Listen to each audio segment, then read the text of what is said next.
হেমন্ত মুখোপাধ্যায় নামটি উচ্চারণ করলেই মনের মধ্যে ভেসে ওঠে এক সোনালি যুগের সুরধারা। কিন্তু জানেন কি, তাঁর সুরকার জীবনের সূচনা হয়েছিল একেবারে হঠাৎ করেই, এক ট্রেন যাত্রার মধ্যে দিয়ে। একদিন হেমন্ত মুখোপাধ্যায় তার বন্ধুদের সঙ্গে ট্রেনে করে ঘুরতে বেরিয়েছেন। তাদের মধ্যে চলছে নানান বিষয় নিয়ে কথাবার্তা, কিন্তু একসঙ্গে সকলে জোরে চেঁচামেচি করার দরুন কেউই কারো কথা ঠিকঠাক শুনতে পাচ্ছিল না। তখন সবাইকে শান্ত করার জন্য হেমন্ত দীপ্ত কণ্ঠে বলে উঠলেন, কথা কয়েও না কো, শুধু শোনো। ব্যাস, ওষুধের কাজ হলো। পরিবেশ শান্ত হয়ে গেল এবং সকলে মিলে খুব আনন্দের সঙ্গে মুহূর্তটি উপভোগ করল।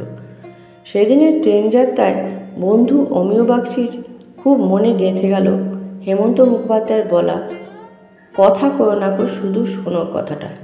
তখন তিনি কবি হওয়ার পথে হাঁটছিলেন, তাই সঙ্গে সঙ্গে তার নোটবুকে কথাটা লিখে রাখলেন।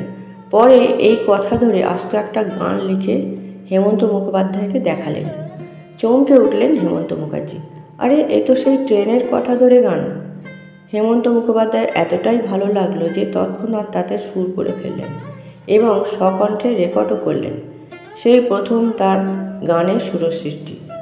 1943 সালে হেমন্ত কণ্ঠে কথা কয়েও না কো, শুধু শোনো ইতিহাস হয়ে আছে। এই গান চূড়ান্ত অভাবনীয় সাফল্য পায়। সেই 1943 থেকেই সার্থক সুরস্রষ্টা হেমন্ত মুখোপাধ্যায়ের বিজয়পথের অধ্যায়ের সূচনা হয়। 1947 সালে ভারতের স্বাধীনতা স্মরণে নৃপেন্দ্রকৃষ্ণ চট্টোপাধ্যায়ের লেখা গাও তাহাদের গান ও জয় হোক শুভ দিন দুটি গানে হেমন্ত মুখোপাধ্যায় সুর করেন। দেশাত্মবোধক গানের এই রেকর্ডে গলা মিলিয়ে গেয়েছিলেন হেমন্ত জয়া, বেলা মুখোপাধ্যায়, শ্যালিকা আভা মুখোপাধ্যায়, বন্ধুবর সমরেশ রায় এবং নিজে। সলিল চৌধুরীর কথায় ও সুরে 1949 সালে হেমন্ত কণ্ঠে বিখ্যাত গাঁয়ের বধূ গানের মিউজিক অর্কেস্ট্রেশনও করেছিলেন স্বয়ং হেমন্ত মুখোপাধ্যায়।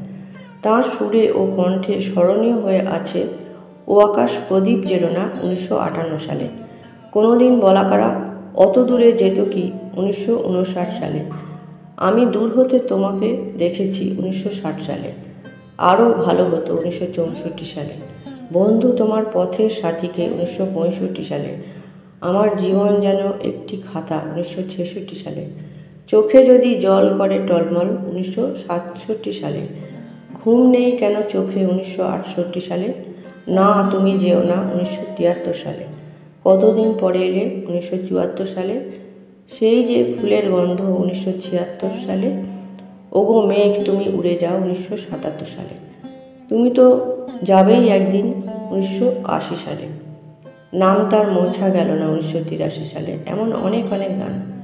বাংলাদেশের মুক্তিযুদ্ধের পরিপ্রেক্ষিতে 1972 সালে হেমন্ত মুখোপাধ্যায় নিজের সুরে গেয়েছিলেন মাগো ভাবনা কেন ও এদেশের মাটির পরে। প্রকৃতপক্ষে এই দুটি গান আসলে ভারত ও চীন যুদ্ধের পরিপ্রেক্ষিতে লিখেছিলেন গৌরীপ্রসন্ন মজুমদার।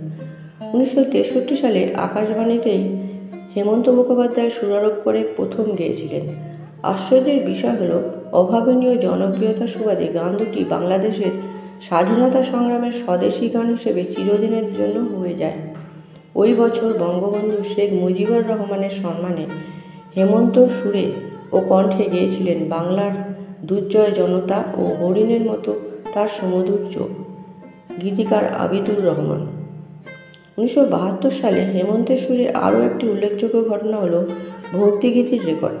স্বামী সত্যানন্দ বিরচিত গান হরি বলে প্রেম গলে, দুঃখেই যদি বুক ভরে মা, প্রভু তুমি আমার গানের মালা, চোখের জলে দুটি কথা, হেমন্ত কণ্ঠে ভক্তিসাগর প্রাপ্তি। 1975 সালে প্রকাশিত হয় হেমন্ত মুখোপাধ্যায়ের প্রথম এলপি রেকর্ড নতুন সুরে নতুন গান। 62টি গান গেয়েছিলেন। এই রেকর্ডে প্রচ্ছদে সাংবাদিক অমিতাভ চৌধুরী শিল্পীর সম্মানে লিখেছিলেন